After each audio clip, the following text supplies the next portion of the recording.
They say the most terrifying stories are the ones that claw their way out of the shadows of reality, not the ones whispered around a campfire, embellished and larger than life. No, I'm talking about the quiet dread, the slow crawl of fear that gnaws at you when you're utterly, irrevocably alone. The kind of story that makes your skin prickle and your breath catch, because a little part of you knows, deep down, that it could happen. That it did happen. Tonight, we're delving into a submission that came to us from someone who simply signed off as a survivor. They didn't want their name out there, not after what they lived through. And once you hear this, you'll understand why. This isn't just a tale of a spooky house. It's a chilling descent into isolation, paranoia, and the horrifying truth that some things, once disturbed, will never let you go. Picture this.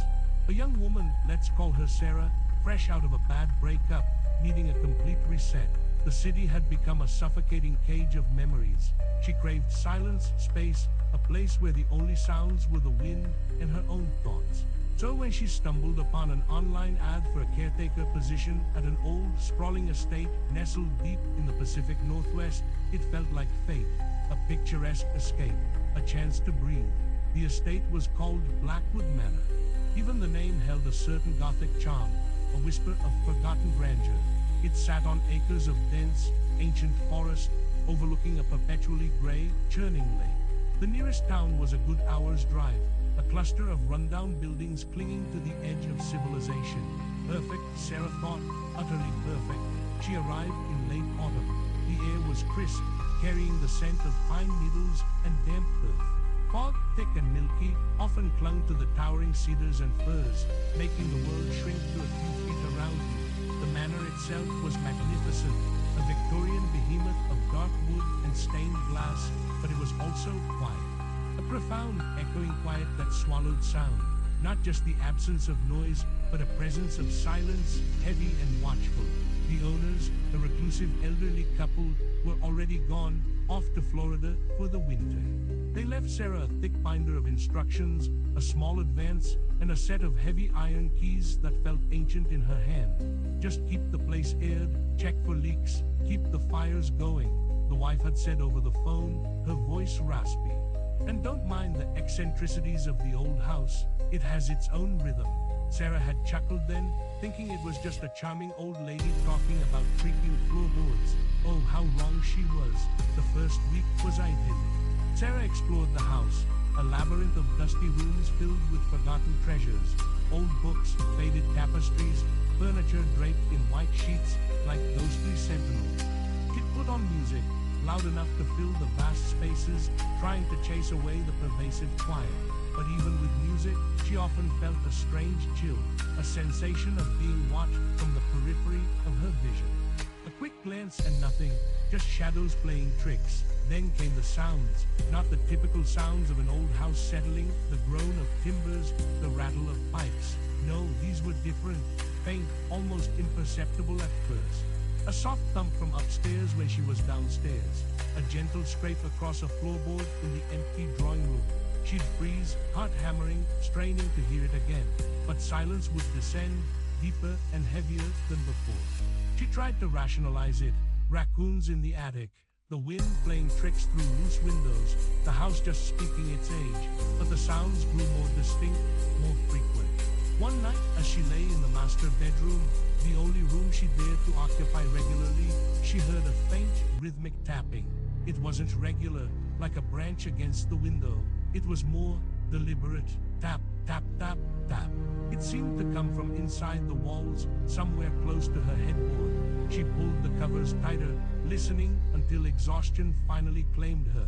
The next morning, determined to find an explanation, she searched. Armed with a flashlight, she meticulously checked the attic, the crawl spaces, every nook and cranny she could access. Nothing, no animal droppings, no signs of entry, just dust and stillness. The house felt empty, too empty.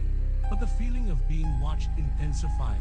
Sometimes, she'd catch a flicker in her peripheral vision, a dark shape, too quick to identify, slipping behind a doorway or disappearing around a corner.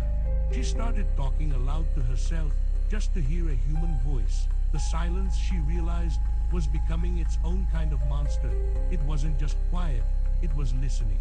One afternoon, she was dusting the grand library, a cavernous room filled with floor-to-ceiling bookshelves. As she moved an antique globe, she noticed a small, leather-bound journal tucked away behind it, almost entirely hidden. It looked old, brittle. Curiosity piqued, she opened it. The pages were filled with elegant, looping script, dated over a century ago. It was a diary, kept by a previous resident of the manor, a woman named Elena. Elena's early entries were mundane, detailing social calls and garden plans. But as Sarah read on, the tone shifted. Elena began to write about the house, about the cold spots, the whispers, the feeling of a presence that lingers. The shadows here are not mere absence of light, Elena had written, her hand growing more frantic on the page. They are a veil. And behind the veil something watches. It moves when I am still. It breathes when I hold my breath. Sarah's blood ran cold.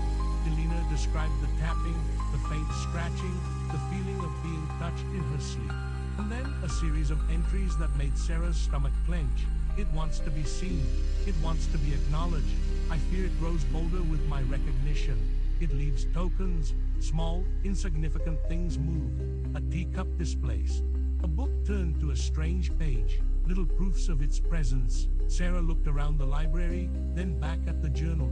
She remembered the teacup she'd left on the kitchen counter, found on the floor, perfectly intact, the next morning. She remembered the book on her nightstand, a page dog-eared that she swore she hadn't touched. Her breath hitched. The final entry in Elena's journal was barely legible, a wild scrawl. It is here. I saw it in the mirror, not a reflection. Its own face, a gaping mouth, no eyes. It is coming for me. It knows I know. It wants to be free. Don't let it out. Don't let it. The rest was an ink blot, as if the pen had been violently dropped. Sarah slammed the journal shut. Her heart was a frantic drum against her ribs. This wasn't some old house settling. This wasn't her imagination. Something was here, something terrifyingly real. That night, the house was alive with sound. Noises came from every direction. The floorboards above her bedroom groaned as if heavy footsteps paced back and forth. A faint, almost melodic whispering seeped from the vents, just beyond the reach of comprehension. She tried to call for help, but her phone, which had always had spotty service, was now utterly dead. No signal. The internet on her laptop flickered once, then died, the screen going black. She was cut off, completely. She lay rigid in bed, wide awake, eyes fixed on the door. The tapping started again, right next to her head, inside the wall. This time it wasn't faint. It was insistent, urgent. Tap, tap, tap, tap. Faster and faster, growing louder, more frantic. It sounded like fingernails scraping against plaster, trying to break through. Then, the whispering intensified. It wasn't just coming from the vents now. It was all around her, a cacophony of hushed voices, like 1,000 unseen mouths breathing secrets into the air, swirling around her bed. She couldn't make out words, just a chilling, guttural murmur that vibrated in her bones. A cold, icy dread settled over her. She could feel it, a palpable presence, standing at the foot of her bed. She didn't dare open her eyes. She squeezed them shut, clutching the blanket to her chin, tears silently streaming down her face. It's not real, it's not real, it's not real. She chanted it like a mantra, a desperate prayer. Then a sound that froze her blood, the distinct creak of the bedroom door slowly opening. A gust of icy air swept into the room, carrying with it a scent of damp earth and something else, something acrid, metallic.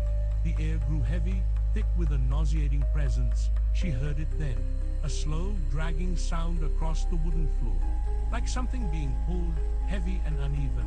It was moving closer to her bed. The whispering grew to a roar in her ears, then faded, replaced by a low, guttural growl that seemed to vibrate from the very floorboards beneath her. Sarah couldn't breathe. Her heart felt like it would explode. She knew with chilling certainty that if she opened her eyes, she would see it. The thing from Elena's journal. The thing with the gaping mouth and no eyes. Then she felt it. A cold skeletal touch, like long bony fingers, brush against her cheek. It lingered, icy and deliberate. A whimper escaped her lips. The touch moved, slowly tracing a path down her jawline, her neck, towards her shoulder. It was studying her, examining her, and then a breath, cold and fetid, like air from a tomb, ghosted across her ear. A voice, if you could even call it that, rasped directly into her mind, not with words, but with a pure, unfiltered thought of ancient, consuming hunger. "You are here," Sarah screamed, a raw, animalistic shriek that tore through the heavy silence of the manor. She thrashed, kicking and fighting blindly against the unseen presence. The touch vanished.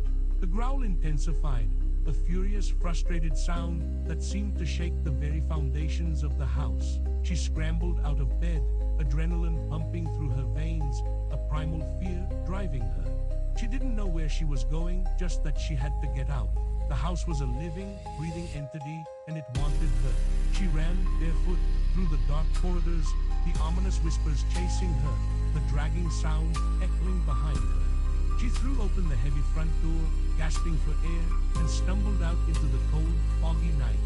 The woods were a solid wall of blackness, the lake a dark, mirror-like void. There was no car, no phone, no escape. She just ran. Ran until her lungs burned, until her legs gave out, until she collapsed on the muddy track, sobbing, shivering, waiting for the first hint of dawn to break through the oppressive darkness. She doesn't remember how long she lay there, or how she eventually found her way to the nearest town. She was found by a passing delivery driver, incoherent, covered in mud, babbling about shadows and whispers. They took her to a hospital, then to a psychiatric ward. Everyone said she had suffered a breakdown, an acute psychotic episode brought on by stress and isolation. Sarah knows better. She never went back to Blackwood Manor. It still stands there, hidden by the trees, by the fog, by the very earth itself. And sometimes, late at night, when the wind howls just right, she swears she can still hear it, the faint, rhythmic tapping inside the walls. And the cold, knowing whisper that coils around her mind, even now. You are here. Because once you acknowledge something, once you see it, even indirectly, it doesn't just go away. It knows you know.